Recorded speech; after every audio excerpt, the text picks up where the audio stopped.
put up all these posters of Steph Curry? What the heck?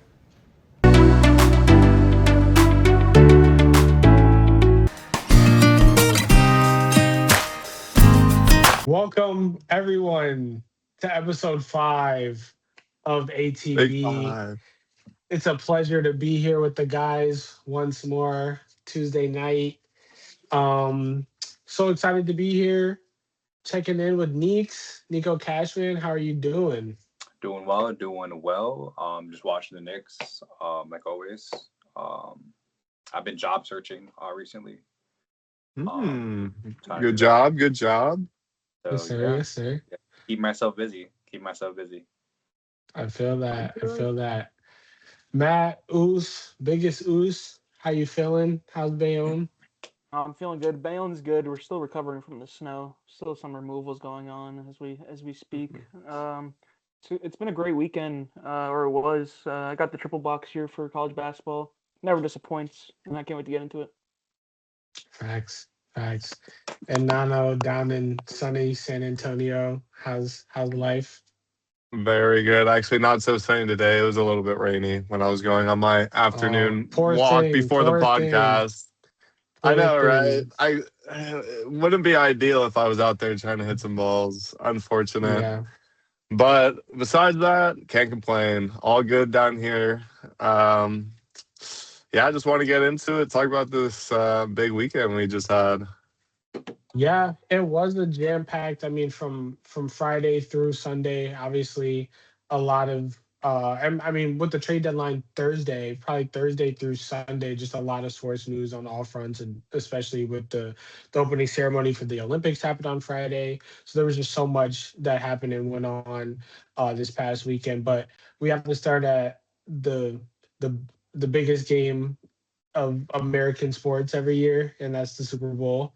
Super Bowl 60 in Santa Clara happened, and the Seahawks were triumphant over the Patriots.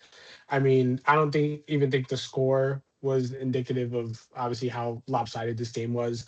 And so before I would give my thoughts, I just kind of wanted to get your guys' thoughts on the game. I mean, Neeks, we see Neeks how he's repping the Seahawks, so you know. Just wanted to see what you guys' thoughts were about the He's game. feeling good about it. Yeah, he's I feeling guess I good. go first since I got the jersey on. I got the jersey for Christmas, by the way. I'm not a Seahawks fan. I actually hate the Seahawks. I'm a But Giants shout fan. out Meech. Shout out our boy Meech Shout, for sure. shout out Yeah. Meach, for real. Our buddy Beach is a Seahawks fan. Anyways, so I thought the game was awful. I picked the Patriots going into this game, and I knew deep down inside if I were going to win, I was just doing it for manifestation purposes, like as I wanted to see a good game. And obviously, that's not what we got. I mean, as far as like a player props wise, like the game was trash. I think Diggs had no yards. I don't remember how many yards he had, but I know he had yards, but it was in garbage time. Smith and Jigba had like 27 yards. Just as a fan, just like watching the game, it was just really not really interesting. So many punts. My uncle was actually watching the game with him. He was making money every drive live betting. He was betting punt every single time for the Patriots. What? He was live betting the whole Yeah, he time? was live betting Yo. punt, bro. And that's how you know the game is bad. That's bro. big Who made brain more, right him there. or you? Honestly, I wasn't. Definitely him. I didn't live bet. I was just like whatever. But he was just like, you know what? I'll make some money live betting punts, and I was like, well, there you go. Anyway, Live betting punts is crazy. yeah, he was making a lot. Bro. It was crazy. Bro, any way to keep it interesting. It was kind of I slow. guess. Yeah. It was slow. What do you guys thought about that? But yeah, Neeks was the only one that picked the Patriots. I'm just realizing the irony in And all of and this. he's the only one wearing a Seahawks jersey. That's crazy. But Matt, It just be how'd like you that feel about sometimes. How'd you I feel think about I Super think Bowl we're 60? pretty bang on about our assertions before the game. We also it was gonna be a defensive battle, and that's what it was for the first half. No touchdowns scored on either side. And then Seahawks just pulled away. They showed off their muscle. They got the ground game going. It was pretty going all game. Kenneth had a great first half, but then they really imposed their will in the second half on both sides of the trenches. The D line played I think they had 6 sacks in the game. Poor rookies on the left side of that line. They did not have a good night for the Patriots. But yeah, Kenneth Walker, I think he deserved the MVP over Jason Myers, as some people were lobbying for. I wouldn't have hated to see that for the brand man That would also would myself. have been crazy. But I know there's some live bets going on about when it was 15-0, and he was still at pretty good odds. A lot of people were going crazy on the X, on the big old X. But yeah, I think this defense goes down as one of the best we've seen in the last 20 years. They really took over this game, and it was there for the taking. Hmm. Absolutely, Do you, absolutely. do you guys think that Nano. this do you guys think that this defense was better than the last Seahawks defense that we saw in the Super Bowl? Yeah. I'm gonna say Yeah, no. that's what I thought. Because They you got just to don't have remember they don't have the same talent, but like I mean, yeah, Bro. you got they to don't have the remember It same was that talent. locked down. that Broncos offense that went to the Super Bowl in MetLife was one of the The greatest best ever. ever. That was the It's best offense statistically of the all best time. ever. I But mean, you that know what they team, say? like, Best offense versus best defense. Defense always wins. Yeah. yeah, yeah, we know where Nano stands with all that. But did you have any other notes on the game, Nano? Yeah, I mean, I have a bunch of notes. It's the Super Bowl. It was a crazy weekend. Yeah, It was the combination of so many things coming together for we finally got to test the grit of New England, and they failed miserably. That was terrible, honestly. In my personal opinion, I think a lot of people said that they had an easy schedule, and they played like it. To me, Yep. they played a little bit scared, a little bit on the back foot. Drake May throwing up things that were never going to be caught ever, or straight into defenders' hands, which was great to see. If on the Seahawks side, because man, they needed it. They needed this one. I honestly, leading off that, I honestly thought the Patriots coaching staff was just not prepared coming into this game, because last game we saw them Mm, put up 30 points on the Seahawks, and I'm not saying yeah, the Patriots or the Rams, but I mean they couldn't do anything. Like, it was that jeez, and they didn't Y- try to do anything during the game. They was just a, kept passing, and it was just I not it was a kind think of embarrassing.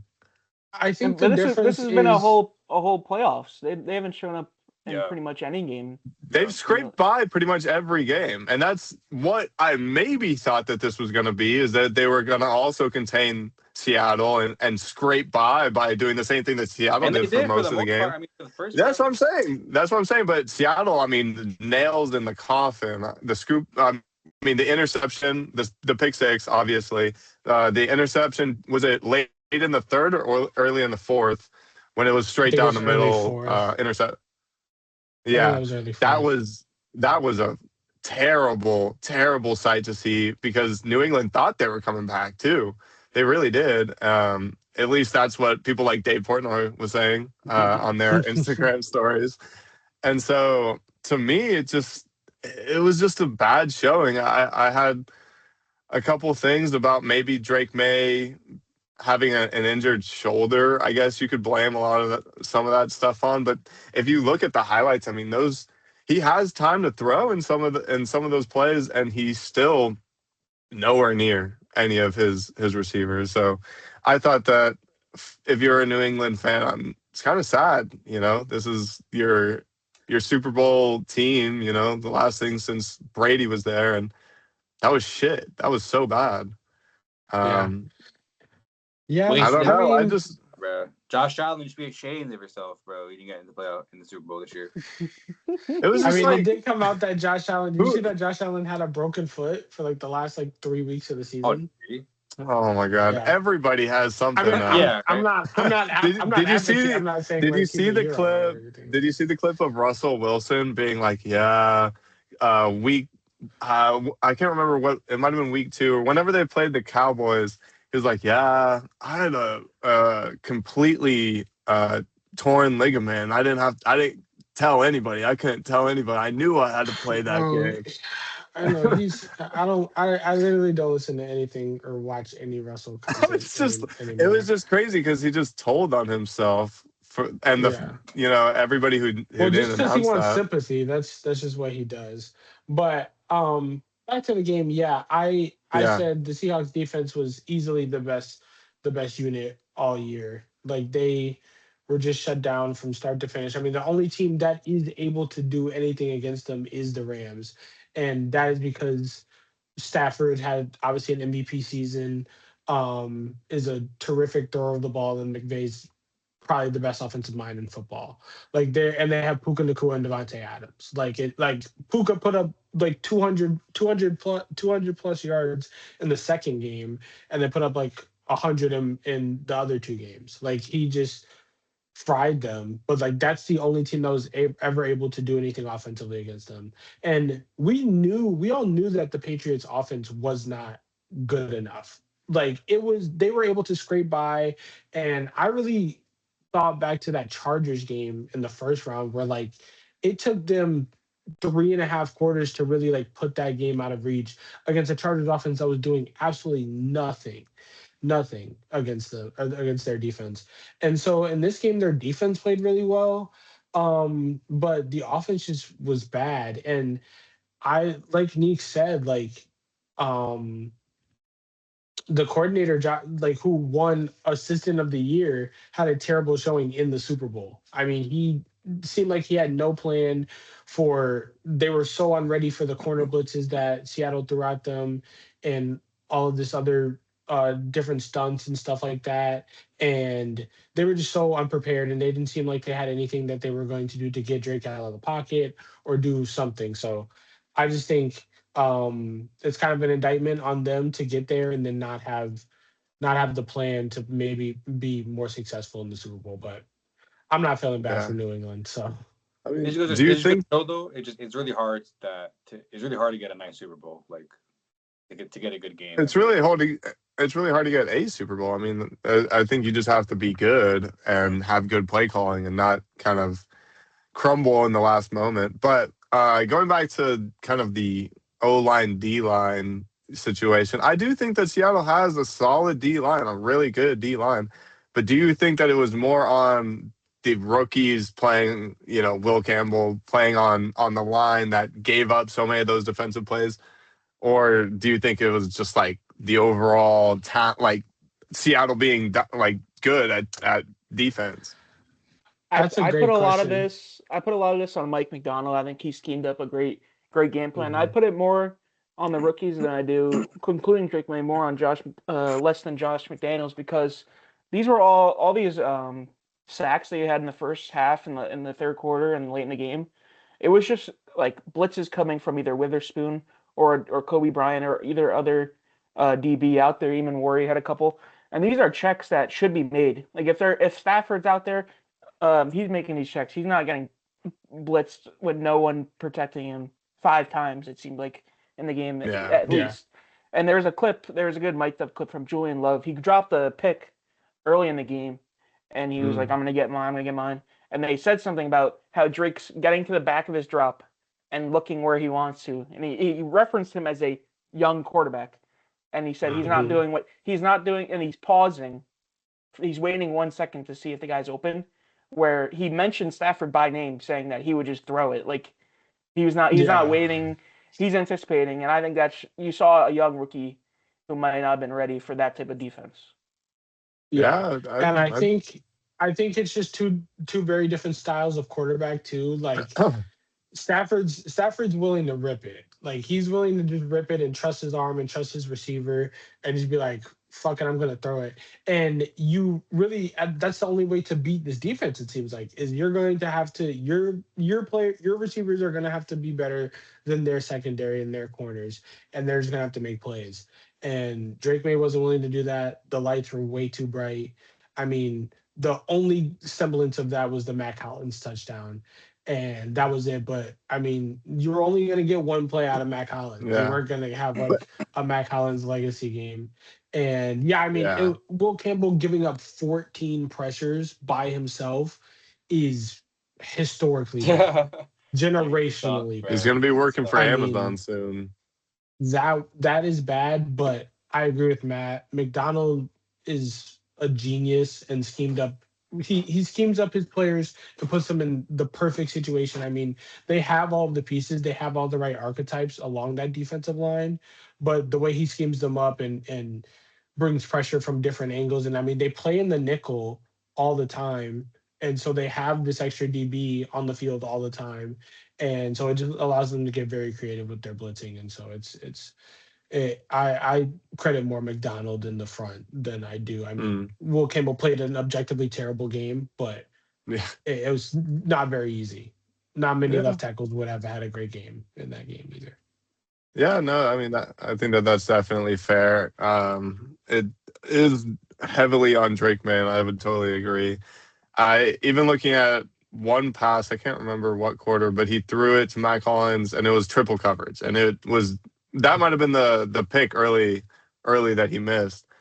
And Hmm. right there, it was just kind of like, what is he doing? He's not looking at all. He's not checking. He's not doing anything. He's rushing the ball. He's trying to, you know, get the play out there that he practices every week, but he's not actually playing against the team. He's not looking at anything.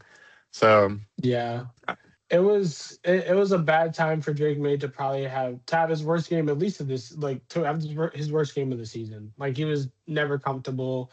The lights were very yeah, bright for him. And I mean, it's his second year. And I mean, yeah, really thinking about it, I was like, the Patriots were not supposed to be here. I mean, they're so ahead of schedule. And Drake getting this experience will hopefully only benefit him. I mean, I'm not rooting for the guy, but like I'm also not gonna be like, oh, this will ruin him. But like, um but it should only make him better to like have experienced this big of a stage. I mean, they're building, but I mean, we knew this offense was or go ahead. I was gonna say, I mean, I don't see this happening, but I mean, he could do Cam Newton and just like absolutely never come back. Yeah, but A Cam lot of Newton was a quarterbacks little have bit that. later. That was later into his career, and like Drake May almost won the MVP in his second season with Yeah, ta- like average league average I'm just. weapons at I'm his just saying. I'm disposal. just saying. This to me that Super Bowl against the Broncos is kind of like this. Young quarterback going in, great offense against an old Hmm. defense with a solid QB Hmm. who's been around a long time. Yeah. I think NFL comment. I think next year we're going to see a similar thing with the Giants and John Harbaugh and Jackson Dart. I think if we get a Here we healthy go, Giants, bro. healthy Here we Giants, go. I think we can make some noise. First of all, before you say that, we should have beaten the Bears this year, who were tremendous. We should have beaten the Lions. We should have beaten your team. I don't know how we lost. We beat the But Eagles you this year. didn't. Remember you didn't Uh, though? Remember you didn't? I'm just saying, yeah, we blew all those games, but Yeah, we no, gotta, you guys are you know, competitive. We know this about the Giants, but like I'm man, not just wait, believing it bro. until Just you wait, bro. guys. Wait. Yeah, No one's we'll guarding us. see. No, We'll see. no one's But guarding us. I do think next year will be interesting because like I expect the Chiefs, the Ravens, the Eagles, the Lions to all be improved and be better and be back to kind of where they have been the last couple of years. And but I don't really see any of the teams that made the playoffs this year like regressing insanely. Like, do I think the Broncos and the Patriots will win 13 and 12 games next year? Absolutely. I don't think so now. But like I don't see them being like really worse teams. They're just going to be playing harder schedules, and teams have more film on them and know what they're going to do. So it's going to be harder for them to repeat that. Yeah, So it's the same story it'll for make New for England. yeah.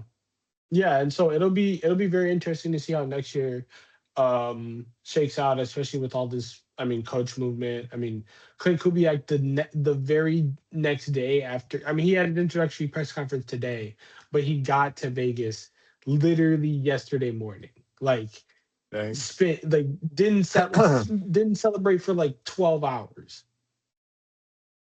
I mean, he's a Yeah, real one. so That's that's He wants dedication. how that That's money, bro. grind. He that wants shit that was stuff. crazy. But yeah, so it was a nice NFL season. I mean, no one expected the Seahawks to be here and to win the Super Bowl before the season. That no one made that bet other than maybe Neeks or not Neeks, Meach. Um, and so yeah, so I will forever remember this NFL season. It was a great A one. weird one. So Weird one. Yeah, weird one. But It definitely was a I weird think we'll one. all remember it. We'll definitely point to like all the different how all the really good teams from the years prior weren't very good. So, That's fair. but if no one has anything else, we can Well, move on to our next segment. What up now? I mean, I don't really have like too much. It's just like, I mean, it's the Super Bowl, so there was a lot of so I did have two other stories. The first one that I just thought was interesting was you guys saw the streaker, right? Yeah. Yeah. Did you guys see that he bet on himself to streak the field, and Oh my he made like gosh. $100,000, Smart and man. that's the second time he's Wait, done that. Actually, legit. it's the And second then time he's done that. Wait, why is yeah, that's the this second time. legal? That's why Why he they bet didn't on himself to do it again, and then he did it. The second story that I had was just before the game, and I haven't looked back into this, but just before the game, um, I don't know if the chief of fire in Seattle, in the Mhm. area right by the stadium, sent over a wager to the chief of fire in New England, where the Pats are, and he was like, if we win, you have to take a video with a Seahawks jersey, going to your mayor and saying that we're the best team that's ever been, and he has to sign it, and you have to sign it, and you have to send us some goodies. And if we lose, we'll do the same. And so I'm wondering if that was fulfilled. funny. Hopefully we can find that video. But yeah, but great NFL season. For one segment, our NBA segment of the pod. I guess this is gonna be quick because in our meeting before this, these guys were not very excited to talk NBA and didn't These think it was guys. What? big news. Sorry, not all of us are That's what I'm insider saying. journalists. I'm just saying like it's interesting. I We're love the coming up NBA. on the All-Star break. All-Star weekend's this upcoming weekend or next weekend? I think it's this upcoming weekend. I think yeah. It's like Is a it this weekend. weekend? Yeah, It's this weekend. Is All-Star this weekend weekend? is upcoming. Okay. Is this weekend, yeah. So the trade deadline passed this past Thursday, Yeah, it was crazy one. and it was a very good trade deadline. I mean, they were trading off throughout the week. I mean, last episode we talked about a good number of trades, but since then, um, I would say the two biggest trades that were made were the Pacers traded for Ivica Zubac, the center from the Clippers.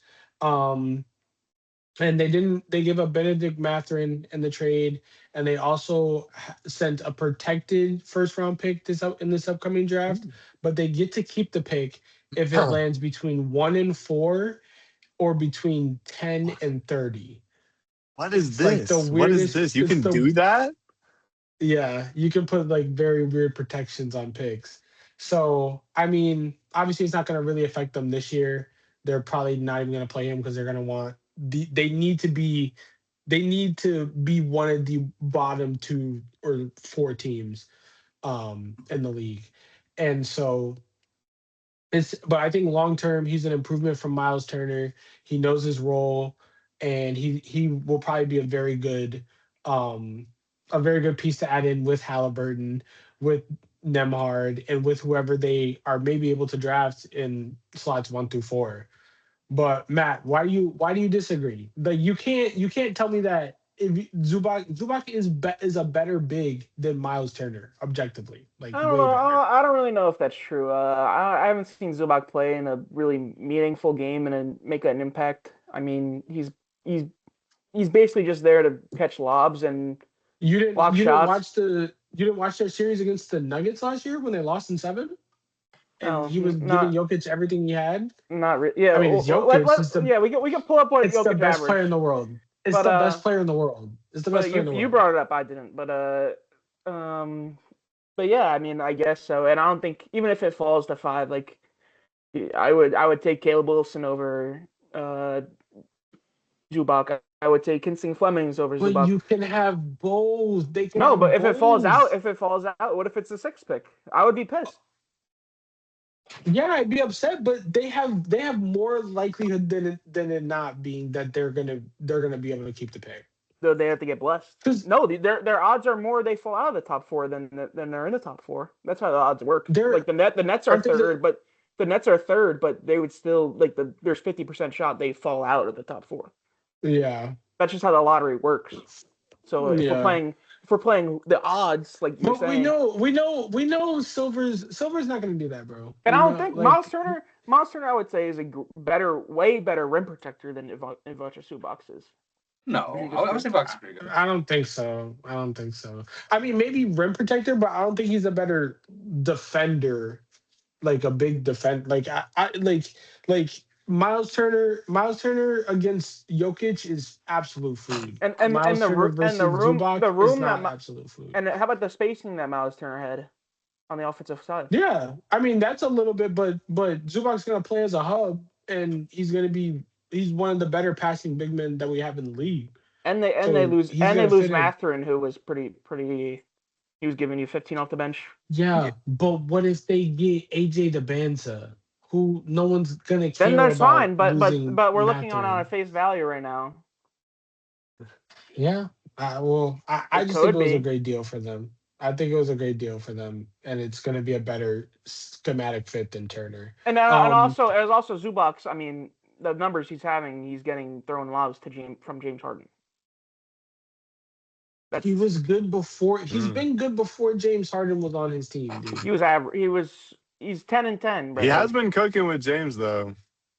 He has been cooking with James, but he's gonna have and who's gonna be throwing him lobs now? Andrew Nembhard and Tyrese Halliburton. Okay, so it's not like it's going to be that much of a drop-off. Could have left Nembhard out of there.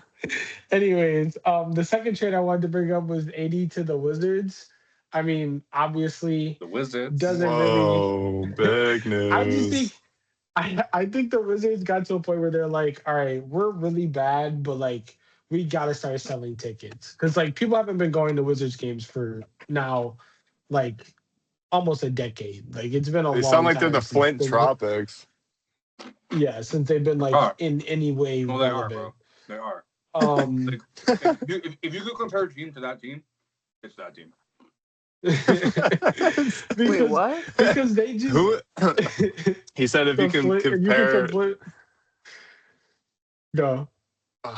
If you could compare the Flint Tropics. Oh. Yes. To wait, who are we? To the Wizards, yeah. NBA team. It'd be the Who Wizards. would Will Ferrell be? They're a joke. He would be like Trae Young. Trae Young. Yeah, he would be. He's Trae Young. Yeah, like he's Trae Young. Well, no, wait, but who would be Andre though? Oh fuck, I forgot. I feel like Alex Sarr. Do people really think? Do really people think that's gonna work? Like that's not gonna work. It's gonna work. How? Well, they never play. It's not gonna work. He never plays. And that's why they're gonna have a whole freaking like a year to prepare. And then when he comes back, he's gonna get hurt again. That's what happens. He always gets hurt. Well, it's an expiring. He has one more year. He has one more year. And then the way he got hurt, bro. Recently, Anthony Davis, he legit like just ran into Larry Martin.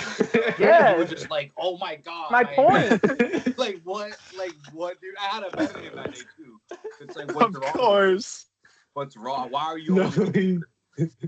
He is always injured. It's bad. I mean, the Wizards have no direction, but like that's what I'm saying. They literally, I just think their ownership is like, dude, we have to start like. Trying something and trying to win some games because this is bad. They should have gotten Jackson Jr. The Jazz are doing what they're trying to do, right? Yeah, but they're doing better. Yeah, because one team has the Wizards have the talent. What's the VP in at the Jazz? Danny Ainge running the like the Tropics, bro. Basketball minds versus who is running the Wizards? Who's running the Wizards? Tell me right now. I have no idea. Exactly, because he sucks. Whoever he is, he sucks. He's not good at his job. First of all, they have Trae Johnson, they have Alex Sarr, they have Bub Carrington. They're gonna have Trae Young. They're gonna have Anthony Davis. They're gonna have none of those players that you just named contribute to winning in any type of meaningful way. I know, but they like Bub Carrington. I watch them. Like, they do not contribute to winning in any meaningful on the Wizards, way. Nonetheless, but they put up points. Someone has. We're just gonna put up Flint Tropics players when you name all those guys. Go Wizards, man. I'm trying.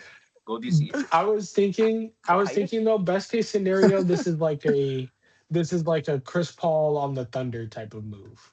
Like that's the best case scenario. Bro, Trae of Young is this. like 29 years old, dude. No, What are I'm you not talking about talking Trae Young. No, I'm he's saying like a leadership type of I'm thing. thinking, I'm okay. thinking AD. I'm talking about ADs, bro. AD. No one's talking about Trae Young. I mean, Trae bro, Young. when he plays, bro, he's great. I mean, it's just That's the what fact I'm that they saying. can't But play. he's like, I feel like he's always been That's a what I'm saying. side character. Like he's just, No, I don't know. he's And He's if not. he's auditioning, if he's auditioning to get paid next offseason, then maybe he won't just mysteriously get hurt anymore. Like when he yeah, knows he actually needs to yeah, audition and that people aren't, because they did trade him for essentially nothing. Like yeah. they gave up nothing to The get Wizards, him bro, the Shadow To Realm. the to the Wizards. Wizards.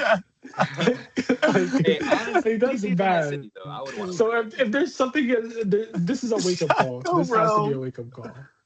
Tropic Thunder. It's bad. Literally, they're going. It's He's bad. going to the Flint. Tropic Thunder, shut up, bro. Shut up. And yeah, just another two other moves that I wanted to know.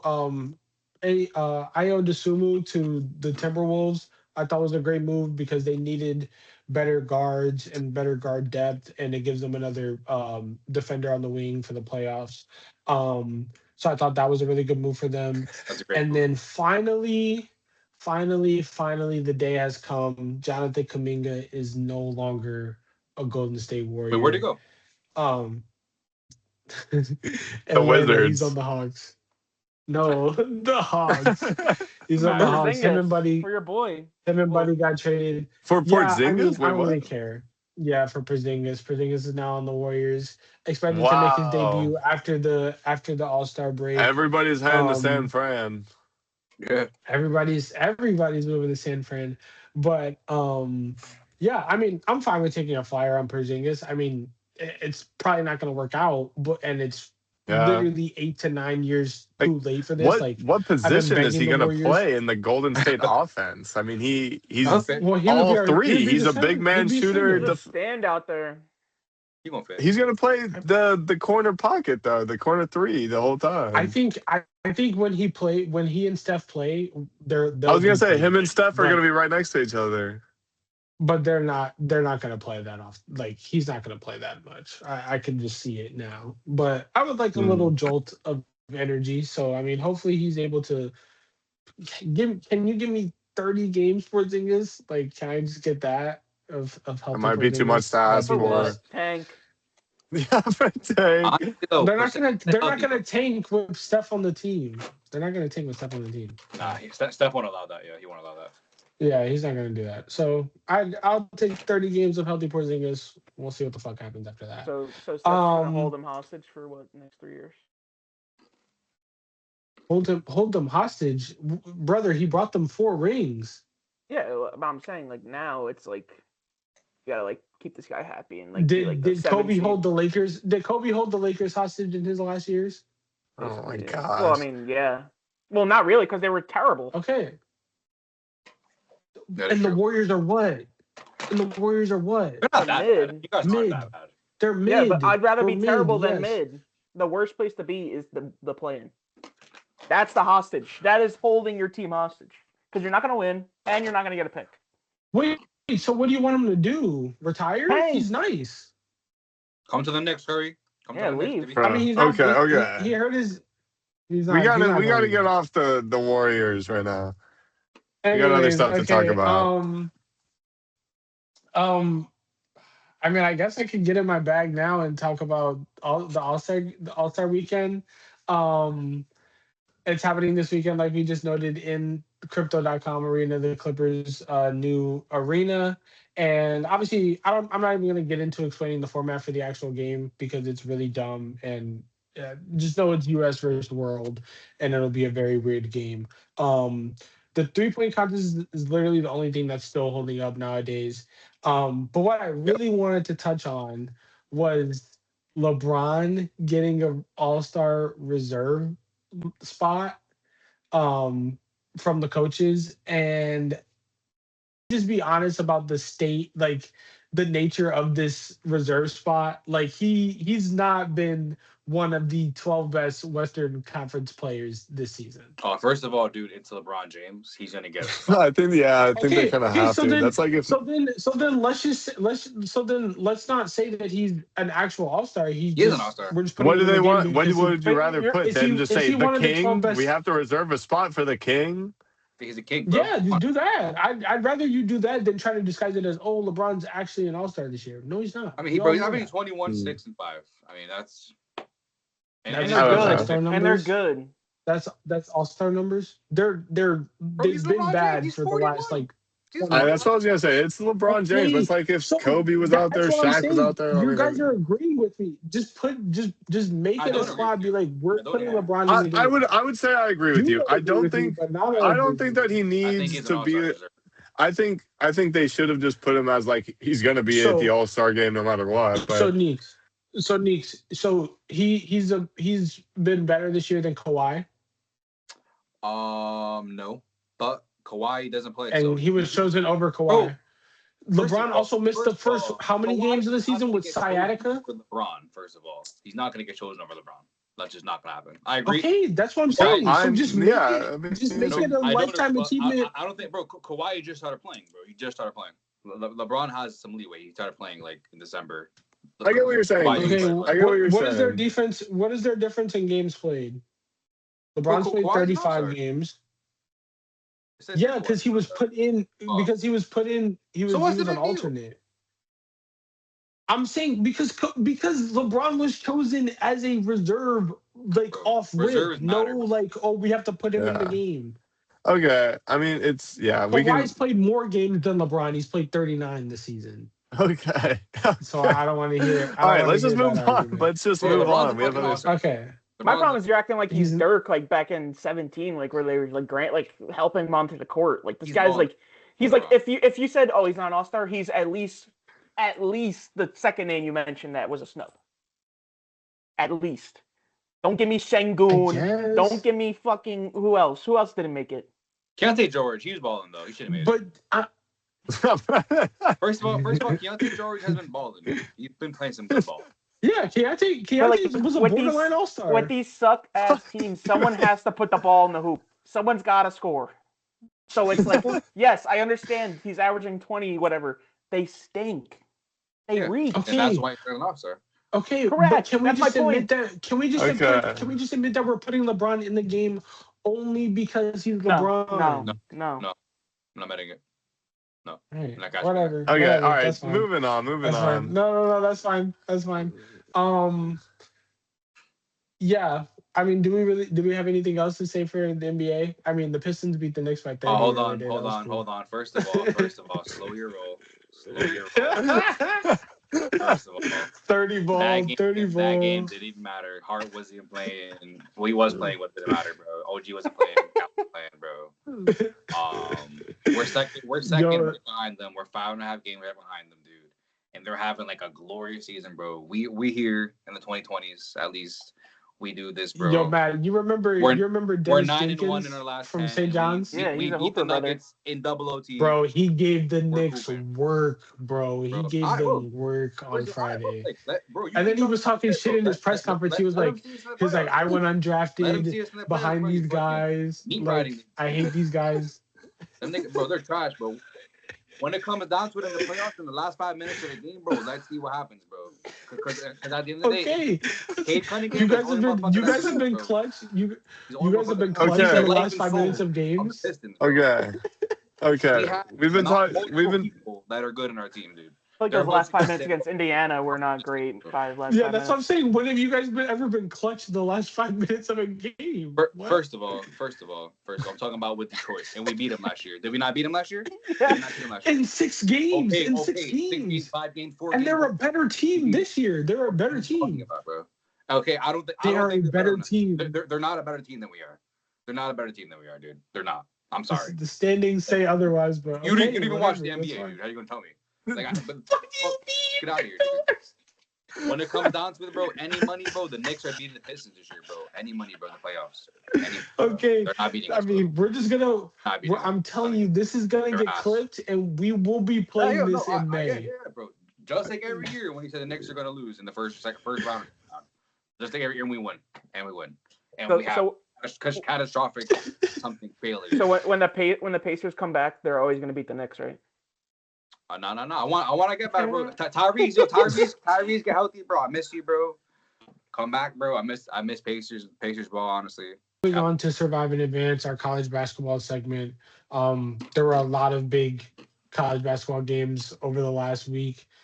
This past Saturday was Duke, North Carolina, one of the biggest games in the sport. I mean, every year they play obviously a home and away series, and it's great to see. And this version of the game did not disappoint at all. I mean, Caleb Wilson was the star of the game up until Seth Trimble hits that shot at the end of the game. I mean, he was the reason that they stayed in it in the first half, because Duke played like the better team for honestly like 35 minutes of this game, and they just let North Carolina hang around. The crowd stayed in it, and they just ended up making enough plays. And I really don't understand what Shire was doing on that last play, just like drawing up essentially an ISO for Cam Boozer. And I mean, Cam Boozer got kind of a point blank shot and just missed it, but there was no action, there was no movement, there was no nothing. Everyone just kind of moved out the way and just kind of stood there. Whereas you saw with Carolina on their last play, they created some disruption. Derek Dixon drives and makes a hell of a pass, finds Seth Trimble in the corner, and he knocks down the three with like point 0.4 left on the clock. So I thought that was a great iteration of this rivalry. But It's one of the two games I saw that an arena willed their team to a win. I mean, I don't really put much stock into this win or losses for Duke. I think Duke will be fine. I think UNC is going to create a lot of believers from this game, but as we record this, they lost to Miami, and this is kind of like the way their season, like it's kind of like they had this high, wait, they and then lost to Miami today? Yeah, they just lost, and Oh my God. and the other game was yesterday with Kansas beating the number 1 team, no longer unbeaten, the Arizona Wildcats, without their star freshman Darren Peterson, which I thought was a bit fluky. I mean, flu-like symptoms, number 1 team comes to your house. It's a choice. It's soft. It's very choice. soft. Very soft from Mr. Peterson. And then you want to go ahead last and dive into that game? Go ahead and dive into that game. Like, Sure. anything else to say? Sure. I mean, I've been texting about this guy for the last month, Flory Badunga. He's Bam Adebayo to me. I mean, this guy is a interior force. I think Bam was a totally different player at Kentucky that you think of now at the Heat. He was not taking these jumpers, and he wasn't this point kind of center. He was kind of just like this ultra rim protector, kind of like an AD, but like on a much lower scale. And I think this is what Badunga is. The rim protection that he offers, and he showed a bag. I mean, he's one of the most improved players in the country from his freshman to sophomore year. And just credit to him, Melvin Council, he took a bunch of shots, but he's the heart and soul of that team. He was playing at Wagner 2 years ago, and now he's starting for Kansas, and they're top 10 in the country. Literally. So yeah. And you know where he's from? No, you know where that kid's from? Where? Rochester, New York. I knew you were gonna say that. Roch. He must be a problem, then. He must be a shout problem. Out Melvin Council. Yeah, shout out Melvin Council and Jaden Bradley. We had a Rochester versus Rochester point guard matchup last night in the game, which was great to see. But it was an amazing game. And KU's just an all around good team. I mean, they played so many games without Peterson that they know how to play together and they know what they need to do. And like Matt said, I mean, Badunga, Council, they just have all these complementary players that play really well together. They play really hard, and Bill Self, obviously, like one of the goats of college basketball coaching. I mean, he knows how to pull a team together, and if they can really, they need Peterson to be a Final Four team, but if they can just harness this at the right time, they can be a very big threat. But go ahead, Matt. And I think I think this is probably a hot take, but I think Arizona. I think you come off this game.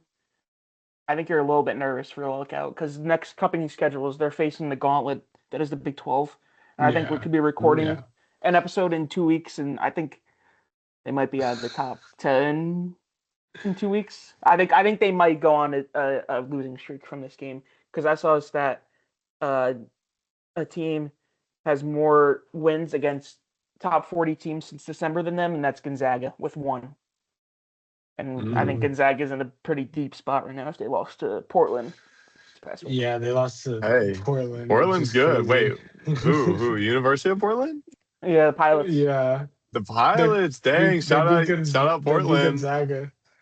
Yeah, facts. It was crazy, but yeah, I mean, we'll literally see the real Gonzaga, the real Arizona in these next couple weeks, or in the next 2 weeks, really. Um, because yeah, like you said, like they have a gauntlet. They gotta go to a lot of these places, and I mean, the fog is not easy to play in, and now they're gonna have to go. They have to go to Iowa State, correct, Yeah, I think Mm. so. Matt? Yeah, I think Yeah, so. they got to go to Iowa State. They got to go. So they got some tough matchups coming up, and it's all going to be how they respond. So I'm kind of happy about it because that means Michigan will probably be the number one team in the country coming up soon. So that'll be nice. Another big matchup that happened over the weekend was Michigan State versus Illinois. Um, Sparty won over the Illini, and it really was their defense plus Jeremiah Fears just having Jeremy. Jeremy. Come Jeremy. on. Not my boy. Wow. I thought you were an I'm sorry. analyst. I'm sorry. I'm sorry. Jeremiah Fears was my favorite Fears brother last year, but Matt's a really big fan of Jeremy Fears. Um, he had 26 and 15 this game. I mean, he was the offensive engine. He played an amazing game. And this was much needed. I mean, you could see the desperation on Michigan State's faces. Like they really wanted this game. Um, and the Illini are a very tough team. I mean, they're well rounded and they have some injuries right now.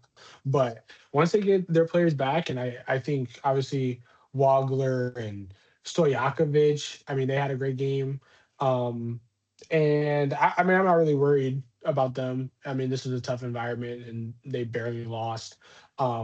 So I think that they'll hold up well. But it was a great matchup in Breslin, and it was an exciting game to see. So, Matt, did you have any notes on this game? Yeah, I'm not worried about the Illini. Wagler shot 2 for 16 or something like that. Like, and he still had 14 Hmm. or so. He still had, I think, he made 10 free throws. And yeah, and they're gonna get their heart and soul back. Colin Boswell's coming back soon, so I'm definitely not worried. I think they're creeping up on natty contention for me. Yeah, very Mm. much so. Very much so. Very nice. Oh, also, I don't know how I missed this. Houston versus BYU was a great game. Mm. Was that Saturday night? Yeah, Um, my boy, Houston goes brother. out to Utah, and yeah, I mean Matt's guy Kingston Flemings just national He's in, national brother. hero at this point. I mean, he's gonna have. I feel like I feel it right now. He's building the momentum. He's gonna have a moment in March and like actually like explode into like real stardom here. But they had it was a great game. I really came away from it being like BYU just does not have the horses like up front to really compete. I mean, they like I think whoever their big is, they have this Kebakeda. I yeah, I don't like him. I think he got exposed by the Houston big men. And Houston's just relentless. I mean, BYU needed this game. I mean, now they've lost four in a row, I believe, and they Mm. needed this game. I mean, they had just lost to Oklahoma State on the road, um, and they really wanted this game over a really good Houston team, and Houston just matched their intensity. I mean, and I don't doubt that from a Kelvin Sampson coach team, but it was really nice to see them match that intensity.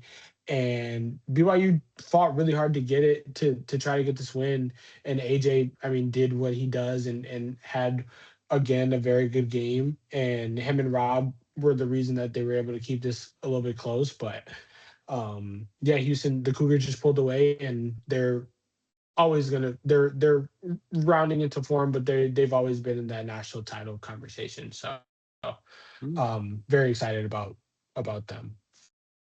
Oh, and also another note, I had Houston as my preseason national champion because of I loved Chris Sinak coming out. I didn't think Kingston was gonna be the guy, but after 3 games, it was pretty evident that Kingston is the man.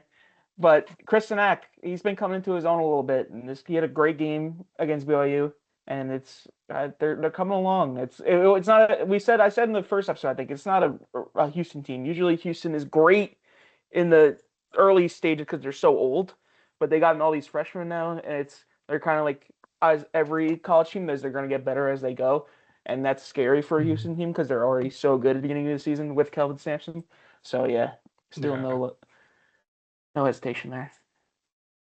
Did I have a preseason pick for the national champion? Do you remember? I don't remember. Did we have a conversation? I don't think I have one either. Well, then I'm gonna say that I said Michigan, just so that's noted. It definitely didn't say Michigan. Two I'm gonna take Kansas. only. Beast. You're betting on Darren Peterson. Darren no show That Peterson. Doesn't even play. I guess I'm gonna take Zona, Arizona. I don't know. After the loss, you sure you don't I want to don't take know. the Portland Pilots? That was my second choice. I was going to, but I was just like, you know what? Yeah, I'm gonna take the Portland Pilots. I'm gonna take the Pilots. I don't know if they're gonna make the dance unless they win the WCC. I'm gonna take Duke. I don't know. They're might. gonna make a run in the WCC tournament, and they're gonna that's what I'm saying. Really quick, I just wanted to hit St. John's beat UConn as well in the Garden last week. That was a big game. Absolute dogfight. Ejiofor for St. John's had a big double, and UConn just played a very un-UConn like game. I mean, they shot 41% from the free throw line and had 15 turnovers and 23 fouls. I mean, they were just all over the place, did not play a fundamentally clean game. And St. John's got the win that they needed. I mean, St. John's only has one loss in conference play. They've kind of rounded into form. I really dislike their team. I don't like Rick Pitino. So I'm just kind of sad. No, they're dogs, But man. They're dogs in the glass. And their guards are coming in. Like, they're getting better. Ian Jackson's finding his role. Dylan Darling, who was awful in the beginning of the season. I think he started from 3, like 0 for 30 or something. And he's shooting it well. He's gone this transfer from Idaho State, maybe bright lights at the beginning, but he's really settled in. He had his best game as a Johnny on Friday. Yeah. So they're looking really good. And the Big East is really down right now. And speaking of down teams in the Big East, obviously we gotta talk about the Hall. I mean, what a fucking heartbreaker. What have I been saying about Trey Parker, man? I mean, comes back to bite you in the ass. I mean, but he did kind of play well the whole game. He played okay. And he was hitting a couple shots. And then he missed that free throw, and I said, "We lost. It's over." I literally said, "It all goes back to fundamentals." I was like, "Watch this." I was like, "Watch this. He's gonna miss." And yeah, of course, that was the biggest collapse of a Seton Hall team that I've seen in the last minute and a half of a game. So it's really sad. We can move on to our Amen Corner segment. It was a great tournament this week in Scottsdale at the Waste Management with New Jersey native Chris Gotterup winning in a playoff over Hideki Matsuyama. Gotterup birdied 5 of the last 6 to tie up Hideki, who didn't bogey a hole until the 18th hole, the 72nd hole of the tournament. He bogeyed to leave the door open for Gotterup to catch him. But Hideki's swing was all over the place the entire day. I mean, he only hit 2 fairways off the tee all day on Sunday, and that showed up on the first playoff hole where they're playing over 17. There's a very large body of water all along the left side and kind of all in the middle. and got her up, laces one. I mean, absolutely catches a hold of one. And he's one of the better drivers on tour. He has a lot of speed. He can really send it. And Hideki, you see Hideki put his all into this shot, and immediately that thing just hooks left, and he hits it into the water. He has to drop. He actually hits a pretty good approach shot. Um, got her up, hits a decent approach shot to like 15 feet, drains the putt. Hideki doesn't even get a chance to even put any pressure on him, and he wins. And it's his fourth win on tour. And I mean, and just since August, I mean, he won the Scottish Open last year, and now he's won the Sony and this year. So he's kind of on a heater um in the last couple months. And yeah, I mean, also Mr. Inevitable Scotty shot a 2 over 73, one of his only rounds over par in the last year. I think he only has two or three maybe, and this was one of them in round one. And he still managed to finish the tournament at T3 and was one stroke out of the playoff. And he was fighting making the cut on Friday. So this guy is just immune to playing consistently bad golf. It's ridiculous. Um, we have to shout out to Heath. He had a great week, a top 20 And finish. Sahan. Um, and Sahan, it was his birthday the other Yeah, day, so shout out exactly. Sahan. But yeah, Matt texted me Sunday morning and was like, "Yo, is Sahid gonna like?" Because Sahid was, I think He was tied for when 18. we He was woke up, tied for 16th. yeah, Yeah. 16th, and I was like, "Nah, bro, like he's got it. Like he's historically played this course pretty well." So I was like, "Nah, he's got it." And yeah, I think I forgot where he ended up, but I think he ended up either 16th or Tied for 18th. 18th. Mhm. Yeah, He tied for bogeyed the 18th. last, and he was 21st for like a minute, and I was pissed. And then he got back up there. He got back up there. Someone else fucked up, I Finished guess. at Yeah. 18. Yeah, So I, yeah, I, I so was it actually was here, on Sahith, but before the tournament started, uh-huh. just because like we know Hmm. him, not know him, but like know his son. Your Yeah, no, boys. no, you know him personally. You Yeah. know him You do Yeah, know him personally. yeah, yeah, personally. I You did. guys hang out all the time. So yeah, I was just like, that's the way one of the golfers to know him. I should have done it. Should have done. Yeah, you should have. It was good. Yeah, he should have But yeah, put 500 on it.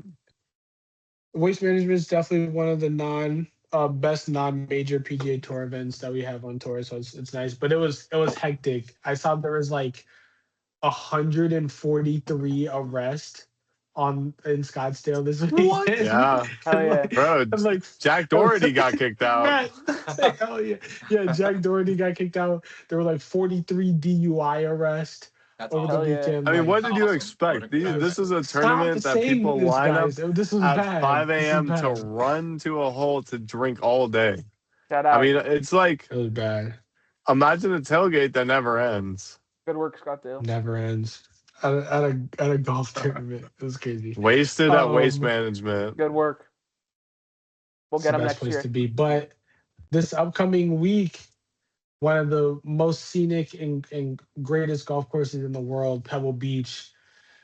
The best players in the world are returning to Pebble Beach for the AT&T Pebble Beach um, annual tournament, and Rory's making his debut. Tommy Fleetwood's making his debut for the season on the PJ Tour, and it should be a great tournament. Rory won last year. Scotty has never won at Pebble, so that's something to look out for. I might bet him to win. I'm sure he's already at like plus 200 odds to win, anyways. So I'm excited for Pebble this week. I mean, it's obviously one of the best tournaments to watch a golf tournament happen at, and or even play if you're remotely even lucky enough to do that. So that'll be a very big watch. Nano, if you had to pick a winner right now for Pebble this upcoming week, who you picking? And you can't say Scotty. You can't say Scotty. Pick Justin someone else. Rose. Justin Rose. Justin Rose. In Okay. 7 Okay. trips to Pebble Beach, he's never missed a cut. He's never missed a cut at Pebble Beach. Okay. Historically played great at Pebble Beach. Um, but I mean, that's who I would like to see win, because I think that would be cool. Again, like I Yeah, say all the that time, the would be most cool. consistent golfer of all time. But yeah, Rory and Tommy Fleetwood are coming back, making their debuts big times. I saw Rory already sits at plus 270 to finish within top 5. So if anyone, Nico, is looking for some bets, Rory is probably going to be out there Yeah, cooking. yeah. Roy's definitely And a good eh, bet for the week. but yeah, um, just to kind of go off of what you said, this is a hard course. Pebble Beach is it's great to look at. It's beautiful, an amazing course. Hopefully one day we'll get to play there. But this week for the most part in terms of the actual golfers is going to be focused on keeping the ball within distance. This is a very short course actually. It sits at only 66,989 yards and also has some of the smallest greens at any course in the world basically. Um, and so it's going to be a test. It's going to be a test. You got to be able to shot shape. You have to be able to control where your ball is going at all times. It's very tricky. Yeah, which is near to impossible when you're playing along the coast of California. Like that's Yeah. like it's I the mean, if I greatest was there, I would the just be looking greatest. at how beautiful it would be the whole time.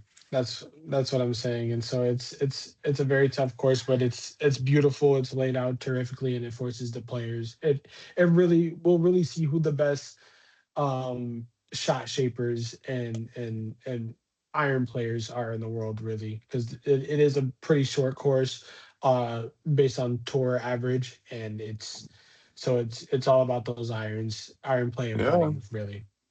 We'll see what happens. Another bet, Justin Rose listed at plus 215, finishing in the top 10. I would take that.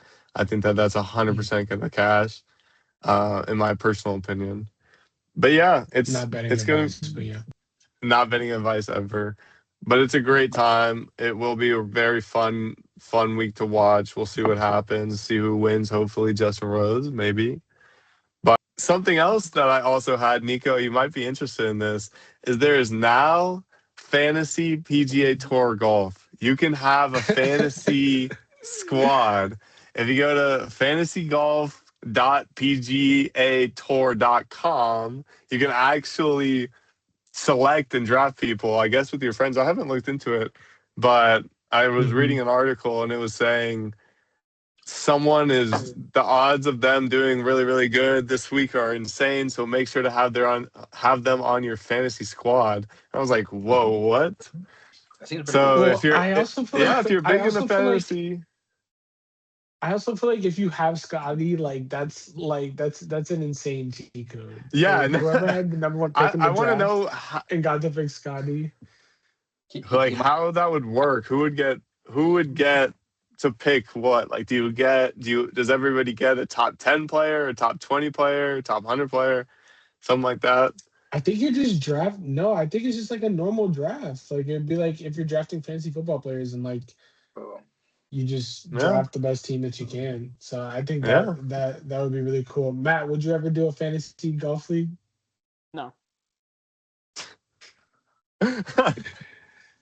All Just right. it's a little Kids no slow. fun. Kids no dude, fun. But why the case the you like only other flying so hard? Sorry. okay, all right. The only other golf news that I had was Charlie Woods today officially committed to Florida State verbally. Um Oh yeah, so congrats for real. to Charlie Woods and the Woods family. And I mean, we're expecting big. I mean, he has high big expectations that he can never possibly live up to. But we're excited to see how he continues to progress as a golfer. What, you don't think he's gonna live up to 82 tour wins? I mean, come on, guy. That's what I'm No, expecting. That's what I'm expecting. some 83 at But we'll least, see something's what though. telling me that that's not going to happen. 83 now. 80, We'll 83 at see. We'll see least. what happens. It's also just a verbal agreement right now. Contracts will be signed in November. I guess that's what they're saying. Hmm. Hmm. So we'll see what happens. Yeah, that's But I know you were talking earlier about how kind of you thought that he'd be kind of alone or just trying to carry the team, but he's actually supposed to play with another junior who's, I think, the number one ranked junior, Miles Russell, who committed to Florida State in June. Oh, Miles Russell is going to Florida State. I didn't even think about that. Yeah. Oh, their team's gonna So be cracked. But that's why I was like, bro, I don't I'm know what you're sorry, talking Miles. about. I totally forgot that. That totally slipped my mind. That's ambush that you just did this on the podcast instead of telling me this earlier. But um, That's but I'm sorry, but Miles sorry, Russell is golf way journalist. Miles Russell is way better than Charlie Woods right now. Like Because way Charlie's better. he's Miles Russell is 21 right now. insane. He's 21, ranked 21 in the No, he's Rolex. not. Oh, Yeah, he okay. is I thought you were in the saying Rolex. I thought you were saying he's 21 years old. I was like, no, he's not. What? What the hell? No, he's currently ranked 21st on the Rolex AJGA, the Amateur Junior Yeah. Golf Association. I think. Yeah, I we don't keep know. up. We keep up. Yeah, that's what it means. But yeah, so he's ranked number 21, but Miles Russell's ranked 1, and he's going to Yeah. Florida State. And I mean, Yeah. it's supposedly a pipeline. They have Coach Trey Jones that he coached Brooke Koepka, Daniel Berger, Luke Clayton. And as I said in our Yeah. meeting before, they placed ninth last spring in the NCAA championship, but they were one stroke shy of match play. So, I mean, it's going to be a solid team, I think. Oh yeah, they'll be cracked. I mean, if Charlie's really, I mean, I feel like Charlie's going there so he could like play Miles every day. And I mean, Yeah. if they're cool, like if they're actually playing like that every day, like Charlie will only get better. But wow, that's gonna be. They're probably gonna win a national championship. Like that's pretty Yeah. insane. I really didn't know 100%. that. That's really cool. But Matt, did you have alrighty, anything? well, I'm gonna hate. Go Gators. Hey. go Gators. They're not gonna do shit, bro. They're gonna be busts. They don't. Oh. Charlie's not gonna do shit, bro. Okay, good Charlie might, hate, good hate. Charlie might never Yeah. even get his card, bro. Hey. He might stay on the what is that called? The ferry tour. The or Corn whatever? Fairy. Yeah, the corn that's fairy. more Charlie What if speed. what if Charlie went to live? Oh my That's God. like a Don't big even say payday. that, bro. They might, Don't even bro. say You that. should go like. They'll You give should go him now. You should go $890 now. million. You should go now and then go to then graduate. He's going to Yo, be in Happy they might Gilmore make him 3. prince. They might make him Prince of Abu Dhabi if he fucking goes to live golf. They should Honestly, do it he now. might Fuck he school. might You're do paid like now. he might do what Bubba Watson does or did and marry the daughter of some crazy foreign royal. Obviously Habibi.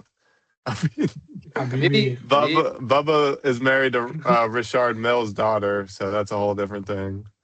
Oh really? I didn't even know That's that. why he's Richard Mill's first sponsored golf athlete.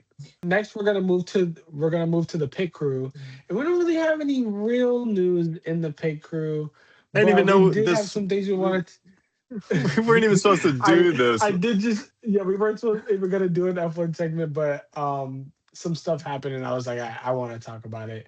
One, Cadillac had a Super Bowl commercial that I hope everyone saw, revealing their car, and kind of announcing themselves to the world, which was very cool to see. McLaren also did their livery reveal. They did not have a Super Bowl commercial for it, but they revealed their livery. Pretty good looking car.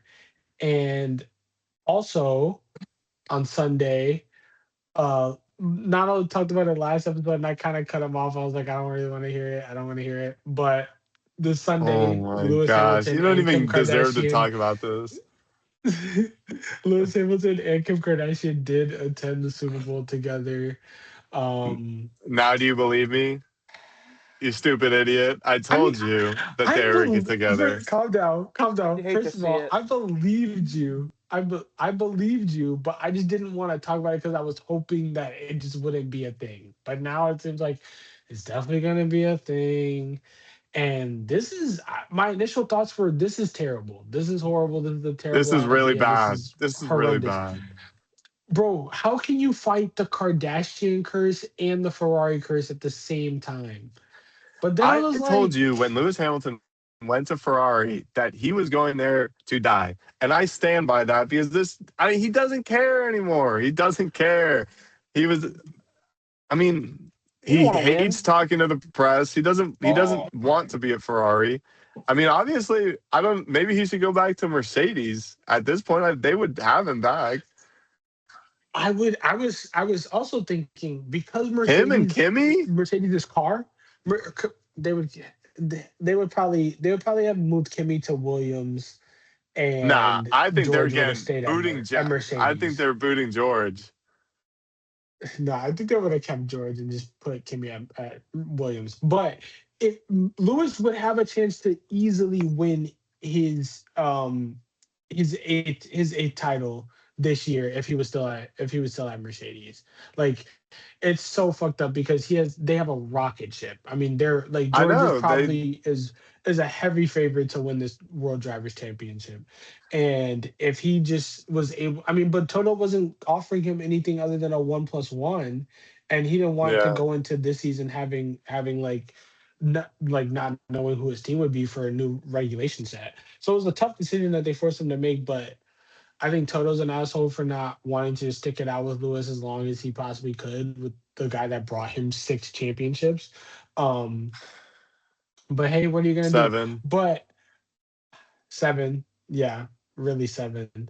But I did say one good thing. I mean, for the sport, if Kim Kardashian and Lewis Hamilton are actually going to be dating, this like Oh. has the potential to be like T Swift effect, but like But the thing worse, is that honestly. But after it's gonna do the great show on for Netflix, I feel like it's already gotten that crowd. Like, but it's gonna go even more because if you now have people being like, oh yeah, Kim Kardashian is dating Lewis Hamilton, they're like, and it starts coming out like if she's at the paddock, if I mean, she's that's at the Miami GP and like in a fucking Ferrari jacket or whatever, like people are gonna go crazy. Like that's gonna my bring thing way more is. eyes to the sport. I mean, yeah, I agree. I agree. It definitely will. But my thing is, there's already the biggest of big celebrities at every F1 match or every F1 circuit. Yeah, but I I just think, think it's like, a little bit yes, different you're when like, they're it could just be, but the Taylor Swift thing, that was a phenomenon of people who don't watch football at all. Some like, and okay, I guess I can see what you're saying. I guess I can see what you're it's the saying. same phenomenon. Like the people that care about Kim But will Kardashian they ever are show assuming her on screen? No. They show Taylor yes. Swift What are you like talking? every third. Okay, yeah, you gotta watch F1 races. They're showing these people's random girlfriends that no one knows on screen a lot for no reason because that's just what they do. That is sadly sports in big 2026. We're just gonna show these players' girlfriends sitting in the stands as much as we can. And if one of those spouses is Kim fucking Kardashian in the Ferrari garage wearing some fucking head like wearing the Ferrari headset or whatever, that's gonna go Kim triple Kardashian. platinum on every yeah, now Neeks is focused. Uh, On every I mean, like yeah, platform. it's So No, because it's. I'm No, We'll see what happens. I guess. I no mean, Kim K fans are buying Apple TV to watch fucking that's F1. what I'm Sorry, saying. That's what I'm saying. Like, sorry, it's such a niche they're not sport. jacking up the. but they all have I Hulu think more people subscriptions are to gonna watch watch Keeping Up Drive with the to Kardashians. Survive. So Is what's Drive to Apple TV? Survive re going for another season? Yeah, I think Rise they're to Survive. yeah. Yeah, I don't see why not. Yeah, it's Netflix's show. yeah. So I think that is gonna get hella views, like it did when it first came out. But Kim's not gonna be in Drive to Survive. If they're doing it, what I'm saying is, are they She's starting to not film racing next a year's? car. She's not in the fucking I whip. mean, yeah, I think Yeah, she's gonna we have know less that effect than we think, but T Swift ain't affecting the Don't game, the and fact you even compared those fan bases, you should be banned. what? I mean, yeah, it's different. It's different fan I bases, get but what you're I mean, I get what The you're different saying, just of like but the name value alone, and like people knowing the name, the idea of a household name, people know both of those names. and I They're don't on think Kim equal K's gonna levels fly to of Bahrain for the Grand Prix. she's not gonna fight a Bahrain, but they have 6 races in America now. So she's gonna be at Vegas, Miami, Coda, fucking Mexico. She's probably going down to fucking Brazil. Like, what are you talking Can about? we end this mockery of a segment now? No. Next highlight from the week. We have the Winter Olympics. So I really got into figure skating. I don't know why. Before the Olympics. So I've been tuning in. So Ilya Malinin, he did his free skate, I believe, this weekend, and it was freaking awesome. This guy, he's known for his like crazy tricks. He's called the Quadagog. That's his nickname. He could do the craziest spins on ice. It's phenomenal. And this guy had a backflip. Literally in Olympic competition, like he got the United States to the gold medal with his backflip, and that was the best highlight because I feel like he might have made it look easy, but in hindsight, that's dangerous. It was definitely didn't look easy at all. No, That I mean he looked. made it look easy. Like, Oh yeah. He did it super in smooth. general, like that move is just crazy athletic move. Because if you mess up, like you're gonna go. Bro, to I the can't even ice skate. You're gonna go to the hospital. So he's phenomenal. You're gonna. That was my highlight. Yeah. We'll see. Hopefully, we see it on athletes on a hockey rink next. Yeah, very crazy athlete. Matt, you got one? Yeah, my best highlight was we talked about earlier the Seth Trimble game winner in Dean Smith Center. The more focus I put on it, look at the pass by as we had the clip, I guess, right here. No. That pass, right, this pass by right, Derek Dixon, this pass by Derek Dixon right here. Like this kid's a freshman and he wasn't even starting in the earlier season. Look at this pass. Look at that. and then he hits the shot and the go to sleep by Seth Trimble. I mean, just what a highlight. Hey, shout out. Yeah, it was a great game. Electric in the Dean Dome. It was legit. Nano. My highlight of the week came from the Super Bowl. I'm not trying to mispronounce the name, but Uchina Nuosu. The defensive lineman for Seattle. Absolutely nasty pick six. I mean, it flew kind of at his chest, so like he just kind of had to catch it, but the way and how fast it happened was just incredible. And also, like I said earlier, nail in the coffin. But so yeah, I hope that we can play it somewhere around here. But that was mine. No, yeah, it was great concentration to be able to complete that catch, and that was insane. Yeah, so Neil Shipley made his TVL debut for the Bay last night, and he hit the first ever TGL hole in one for in his first ever match. He was playing as an alternate. This team has Minwoo Lee, Ludwig Oberg, Shane Lowry, and Wyndham Clark. And they were playing in a game. Do you know who they were playing? LA Golf LA Golf Club. They were playing LA. Yeah, they were playing LA. And yeah, Neil Shipley hit the first hole in one in TVL history. It was I mean, I don't really want to describe the shot because we're gonna play it somewhere here, but it's also on a simulator. So, but yeah, but it was a really great cool to see shot. the first Give him the flowers. That was beautiful. We can move into our niche sports news of the week. Does anyone want to start, Nano? Oh, Matt, you can go. So we'll go with the Olympics. The USA women's hockey team has a squadron. I mean, facts. Today they are lethal. They beat the Canadian team 5-0. First time ever Canada's been shut out at the Olympics. The largest margin of victory between the US and Canada, men's or women's. They were 4-0-0-0, perfect on the preliminary round, and outscored their opponents 20-1. So you girls can play some puck, go blue line. Fire, go USA. Go USA for real. Nano. So my niche sports, I kind of researched and looked into the Paris Grand Slam that just happened, which for most of you who don't know, including me until earlier today, basically, the Paris Grand Slam is a part of the IJF, the International Judo Federation, and it's a huge judo competition, basically like something that happened as a pre-Olympic, basically, for these the sport of judo. It was super sick.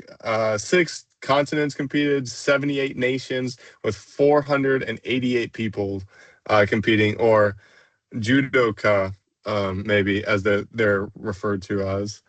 But coming out of the entire thing, Japan had the most gold medals, having 5 gold medals coming out of different weight divisions. One that I was looking at was the 81 kg, who Oniho Yuhei won, and bro, it was brutal. That guy put the work. So if you're big into judo or mixed martial arts, this was a cool thing. I don't remember. They're going to another Grand Slam. It's not in Paris. It might be Abu Dhabi, or that already happened. But very cool. Very cool weekend. But what about you guys? Niche, did you give your niche sport? I'm sticking in Olympics. With figure skating. I was watching the women's free skate. With Alyssa Liu. She had a amazing free skate. She did her song to Laffy, and it was just like a Disney movie. It was really, really good. She did phenomenal. Fire, fire. So I'm also mine was just a really interesting, weird story. So I'm also in the Olympics. Last episode I talked about the biathlon. And so there was a Norwegian biathlon athlete who won bronze. His name is Sturla Holm Leygard. And um he wins the bronze medal. His other countryman wins a gold medal, and so they're coming like off post race, right? They have an interview like right there, right now, right? So in his post race interview, the announcer, Norwegian press guy, just asked him like a very basic question, like, "Oh, how are you feeling?" Blah blah blah. Right? You would think like an Olympian, like just winning a medal, would be ecstatic, happy, out of this world. Like if any of us were to win an Olympic medal, he immediately Mhm. goes into a tangent about how he's heartbroken because he cheated on his girlfriend. Bruh. Ex- Oh my exact quote, God. exact quote from this guy. 6 months ago, What? I met the love of 6 months ago, I met the love of my life, the world's most beautiful and sweetest person. And 3 months ago, I made the biggest mistake of my life and Oh cheated on my her. God. He told her he told he admitted this to her a week ago, even though he Oh did it my 3 months ago. God. And That's crazy. He he says said I'm this not on TV is sure. crazy. He said this on national television with a teammate standing next to him who just won a gold medal. Just tanked the entire interview. Like absolutely Yeah. just I took the just entire wanted to interview. say And I'm then sorry. so he says I'm not quite sure what I'm trying to say by saying all this, but sport has taken a backseat. Sport has taken a backseat in recent days. I wish I could share this with her. Like, Oh what the my fuck God. is this? Like, What Guys, is and happening? What is he talking about? oh, Like, like, dude, you are a terrible human. Like, that is horrendous. And he was just crying and like hugging teammates oh my. after the after the race, after the I interview. mean, at least that's he's sorry, I guess. But like, I was just like, yeah. what? Like, that is the most insane post Olympic Yeah, no, that's match the or race craziest. interview I think ever. that might be one of the top 10 interviews of any Olympics. We also would like to touch on our women's sports spotlight. So I'll Hmm. go first here. Um, Matt brought up our U.S. women's Olympic hockey team. I actually learned last week that I went to middle school and we're in the same grade as a member of the U.S. women's hockey team, a defender by the name of Haley Wynn. We went to middle school together at Spry Middle School in Rochester, New York, and she also plays in the Professional Women's Hockey League for the Boston Fleet. And yeah, like Matt said, like they just beat Team Canada. She was one of like 12 players from the PWHL to make the roster. Um, so shout out Rock. We're producing Olympians out here. So always got to Let's Yeah, go, shout out baby. and shout out Haley I didn't know and your shout out best friend was on Haley. the team. Yeah, locked in. totally, totally. When was the last time you talked to Haley? Eighth Fifth grade, grade. absolutely. 100% did not talk to her in 8th grade, She wasn't maybe nasty in eighth 6th. grade. You didn't know her. She was not the next one up. She was Well, definitely I knew already going I knew she crazy played. I on the knew she puck. played hockey. I knew she played hockey, but I didn't care. Miles was way too cool for that. Look at him now. He's making podcasts talking about her. Now he's spotlighting her. I was way Now he's too. spotlighting I her on was his way too. Now podcast. I'm spotlighting her. Yeah, no. Hope this finds the Hope this gets to Yeah, way to her. that. her. Uh, that's so funny. But yeah, Uh, so that was cool. I realized this because I saw it, like I sent a TikTok in the group chat that we're all in, where it was like the U.S. Olympic team was making a TikTok and they were shouting out like where in America they're from, and she And goes, she yeah, said shout out Buffalo. Rochester, New She said York. upstate New York. No, she didn't. She said Rochester, New York, and I was like, wait. And then I looked, I'm like, is that? And then I went and looked up the roster and I was like, holy shit. So yeah, really Yeah, cool. But that was my women's spotlight. Shout out Haley.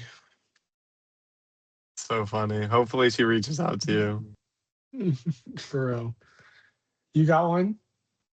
Yeah, I got one. I got a pretty interesting story, actually. I'm not sure if I'm saying this name correctly, but I'm also in the Olympics with you guys. We're talking luge, though. A U.S. Olympian by the name of Emily Fischnaller. I'm sorry if I said that wrong, but she is making her return to the Winter Olympics after 7 years. Um, but because she broke her neck in a luge accident in Mm, the 2018 Pyeongchang Winter Olympics, and had to go through mm, rigorous surgeries, had multiple things. Now she has X-rays that shows permanent changes to her vertebrae, and she's dealing with chronic pain all throughout her neck and back, which has modified her training routine to manage neck fatigue and muscle spasms. So I'm sure that that's been no fun at all, and really, really hard. But she's currently ranked 14th globally going into these 2026 games. I believe that she's already gone a couple of runs by now, by the time we're filming this. But some really cool stuff. In that 7 years, she also founded a non-profit called Founded Champions for Change, which connects Olympians and Paralympians with disabled individuals, because she now acknowledges that her journey inspires her, and she remains on a goal to win a Olympic medal this year. So I'm really hopeful that she pulls through. I think that she's got a great chance, and shout out Emily. So that's who I had this week. yeah, shout out Emily. Shout out That's Emily. Word. crazy. I Yeah, was actually watching Luke. It's awesome. It's a great sport. you might have seen her. You might have seen her. touched on Lindsey Vaughn. Someone spotlighted her last week, I think, but she Mm. tore her ACL I don't know nine who. days 9 days before her run. Miles did, but 9 days before her Wasn't run, she that tore her good. ACL. But she has so much grit, and she's such a legend that she went out there and did it anyway. She had two successful training like runs down the hill, but she clipped the gate and she had to be airlifted out. She posted on X I think today or yesterday that she's stable. She had a complex tibia fracture that's going to require Mm, multiple surgeries to fix properly. So that's devastating for mm, her, and it's probably a wrap on the career for her. But she had Mhm. a heck of a career. This is her fifth Olympics. She's 41 mm. now. Her first Olympics was she was 17. Um, Oh my she God. had a gold medal, 3 medals total, bunch of world championships. So shout out Lindsay. She's a goat. Shout out Lindsay. Yeah. Yeah, she went out. She went out like a champion, and that's fire. Yeah, But I yeah, mean, she went out in a blaze of glory, let's be honest. yeah, absolutely, absolutely. So that And was she big. did Uh, clean too. Neeks. mm. And like no acid. She, What's up? Okay, yeah. What, do you have a women's sports spotlight? Do I have a women's sports spotlight? I want to shout out the whole figure skaters. Honestly, they won the gold. They brought the gold back for us. That's all that matters. He's only talked about freaking skating for the Honestly, last yeah, three he was watching a lot of segments. figure skating yesterday. I was, bro. It's an awesome sport. Women's highlight. I would probably shout out. I would probably shout out the One whole woman. the ice hockey women's team. I mean, we just talked about it. Yeah, that was mine. They're hooping. They're not hooping. They're skating. They're skating. 5-0 Canada? Are you kidding me, bro? 5-0 Canada? That's crazy. They're hooping, bro. They're hooping for real. If you're beating Yeah, Canada, it's the largest. It's the That's largest. so It's funny. Canada's largest defeat. Largest defeat in women's ice hockey history in Olympic. bring home the gold. Ice Bring home the hockey. gold, girls. Yeah, Bring home the gold. next is gold. Facts. Well, we'll go into our last two segments of the night: FanDuel Agent of the Week, along with Nisa's betting segment. So I'll say mine and get out the way. But my FanDuel Agent of the Week this week was Hideki Matsuyama. I mean, he had 1 point on Sunday, had a 2-shot lead over the field, and I mean to not bogey the entire day, and then to bogey the very last hole of the tournament, and then to hit it in the water on the first playoff hole. I mean, doesn't get any worse than that. I think he's one of the most polarizing players in on tour. So yeah, that was my FanDuel agent of the week because that was crazy. And if you had money on Hideki, you were probably very upset that that happened. So um Nano, you got one? Yeah, I got one for all the Patriots fans out there who I know put big money on Drake May to get a lot of passing yards this Super Bowl. Will Campbell absolutely fumbled. As you said earlier, 16 pressures or 18 pressures. Uh, 14. unbelievable. Oh, wow, 14. Anyways, yeah, no, still Still a just lot. not a great showing. I feel bad for the kid. He is a rookie. You know, he's went to the Super Bowl first year. He should feel proud, but at the same time, absolutely sold for the Pats. So that's who I had. Matt, what about you? Yeah, I'm gonna go a different little approach to this FanDuel agent. Maybe he didn't sell the fans, but he sold himself. James Pierce Jr. What are we doing? I don't know if you guys Oh read my that situation. gosh. Um, No, crazy. so apparently him and his longtime girlfriend Rakia Jackson, who's in the WNBA, broke up, and some sickening details. I mean, this guy like stalked her and then tried to get into her car. She sped away. He rear-ended her. Um, Oh my and God. then she like drove to the police station, and he like wouldn't stop, and then he hit a cop while trying to drive away from the department, Oh my and then God. What? he got arrested. It's a sad sight. He had a great rookie year by all standards. Jesus. Seemed to be a young up and coming pass rusher for that defense, and yeah, it seems like he might be in prison for a minute. It's gonna be And it Stephon was Diggs here in a it's, minute. He rugged himself. it was so crazy. It was so crazy. He was just at NFL honors, the NFL honors ceremony, like what 24 to 48 hours Yeah, it before was this incident, Thursday. before he What got were the arrested. honors? Thursday, and he got arrested Saturday. Yeah, so Holy. 48 hours before he was just there, potentially gonna. He didn't win, but he was up for defensive rookie of the year. So Yeah, sad. so very sad case. But Neeks, it's now all you for the remainder of the Who podcast, sold which you, brother? I don't Who know how this is sold? gonna What work bets out did not because hit? What happened this week in the parlay world? My FanDuel this agent is of the your week. time. FanDuel agent of the day, as I should say, is the New York Knicks. My basketball team The day They lost. that I talk so highly of. They lost to the they lost to the Pacers? Pacers. We have given. I thought you up, said they sucked. we have given up 133 points to the 15th Uh, seed. Oh my gosh. Oh In my the- god. It's and I have a OT. parlay They're in on right OT with now. the Pacers. I literally have a parlay, and I don't know why I did this, bro.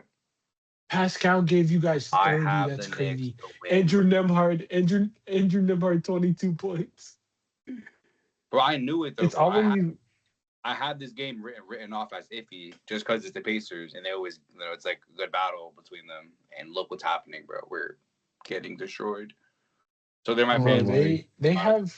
they have like everyone's in double figures that's played for them, except for Kobe Jeez. Brown and Cameron Jones. Even Jay Huff has given y'all 10. That's crazy. Yeah, man. Probably 5 reverse dunks in your head. I do got a FanDuel agent. I have a few. Oh, here we go. I have one. I had a parlay maybe 2 days ago. I had VJ Edgecombe for 9 points. He did not get 9. And then I had Jalen Tyson from the Cavaliers for one singular 3-pointer. It was 10 out of 10 last 10 games. And that didn't One. hit. And all that would have hit for, let me see, right here. It was plus $8,000 ticket. That was 2 off because of VJ and Jalen. And that was for $870, unfortunately. So Oh my god. come on, VJ, you gotta score at least 9 points in the game. Oh shit! I feel like I know what Matt's about to say, but go ahead, Matt. I have another FanDuel agent. Heads. Oh, never mind. Oh yeah. Dude. Not Dude. Heads. No, it's Joe Montana. Don't even get us started. Yeah. It was all systems go for Tails, and then I think it was like 25. This according to my sources, 25 minutes prior to kickoff. Legendary Hall of Fame quarterback Joe Montana kind of inserted himself and said, "I'm flipping this fucking coin tonight," and it was sad. I think Peyton, according to my sources, Peyton was on it. He was on Tails. He knew Peyton. He knew the call. And in Broadway, He definitely knew the not call. Broadway Joe, but Pittsburgh Joe, fucked it up. So sorry, I didn't give you a betting advice anyway. That's crazy. Yeah. That's true. It wasn't betting advice. No betting advice. Bet their life. People did did bet their what life they savings did in. based off of the information that we gave them. I think that's what they But did. situations are situational, and that situation became different. It flipped. That's Anyone else have any huge Couldn't have said it parlays better that didn't myself. hit this week? Neeks, how did your Super Bowl parlays come out? Terrible? How did your mom's $100 come out? No, I ended up not really betting for the Super Bowl. I did like $20 just because I knew that this game would be a little weird. He knew. He knew. I had Kenneth Walker. I lied. Kenneth Walker for MVP. I thought that was a lock. I did it like second quarter. He was like plus 300. I was like, if they win, this guy's gonna end up winning. But the betting season's kind of dry right now as of February 10th. We don't have baseball yet. Hockey's on a hiatus because of the Olympics. We just have. What'd you say? Soon, WBC, Olympics. Yeah. So Can you just bet dry on Olympic Games? Of course, Yeah. you can bet on it. Yeah. Or you can bet on the curling. Facts. Yeah, you can bet on Curling is curling. awesome. Yeah. I think we got silver. Curling is awesome. You saw the You saw that? USA. Yeah, the triple rock, bro. That shit was That toughy. shit was tough, low key. Bro, they were cooking with that. That was tough. I'm not gonna lie. I think they beat Italy. Yeah, they beat the host. Yeah. It was big. Yeah, the host. Did you say Italy? It was a loud barn. I did not say Italy. Shout out Italy though. Hopefully sponsored. I heard there's a raucous environment there at the curling games. Oh yeah. I bet. I bet. Kind of like I feel like I was about to say I feel like curling is waste management of Olympic sports. Kind of, yeah. That's kind of true. I also want to shout out Shakur Stevenson. He had a boxing fight like 2 weeks ago, 1 week ago. Absolutely performed. Guy's untouchable. Dude, this was supposed to be his niche instead of. I'm just saying. Wait, what? This is supposed to be his niche sport. No, he was locked. Like he was like minus 260. But did he sell? No, he won. No. Oh. He's shouting him out in a good way. Easy. Oh, Yeah, okay, shout out okay. Shakur. And then didn't someone challenge him? Like they came in the ring and they had like a whole like Yeah, it argument was back and Conor Ben. forth. Conor Ben challenged him. And Ryan Yeah. Garcia fights my favorite fighter. Fights February 21st. He's a favorite Who's right he now. fighting? Who's he fighting? He's fighting a champion right now. He's fighting for a belt. He's fighting. Who's he fighting? He's fighting Mario Barrios. Should be a good fight. We'll see what tough. happens. Yeah, Ryan Rip, bro, he's looking good. He's I fast. saw him hands. trying to do a body shot challenge with Francis Ngannou. That shit didn't even tickle him. Pause. Yeah. Nah, that should be a good fight. I'm definitely tuning in for that. I got Ryan by knockout. Yeah, Francis is ridiculous. But all right. Well, boys, I think that's all we got. It was a great 5th episode for ATB here for the Go watch the other boardroom. 4 if you haven't. Go watch the other 4. Go like and follow all of our socials. All the clips. We're on the X. We're on Insta. We're on TikTok. We're everywhere. Everywhere where podcasts can be found. Except for Spotify, which will be soon. And Apple Music. Stick with us. Link down we appreciate below. you guys. Comments of things you want to see, different things you want. Yeah, comment. Did you like the flow? Do you like suggestions for segments? Come on, guys. Yeah, did we like that Io DeSumo trade? I bet there's a lot of fucking comments on that. Yeah. I bet you people have a lot to say about F1 and Oh a lot yeah. of stuff. I bet. Yeah, I'm sure.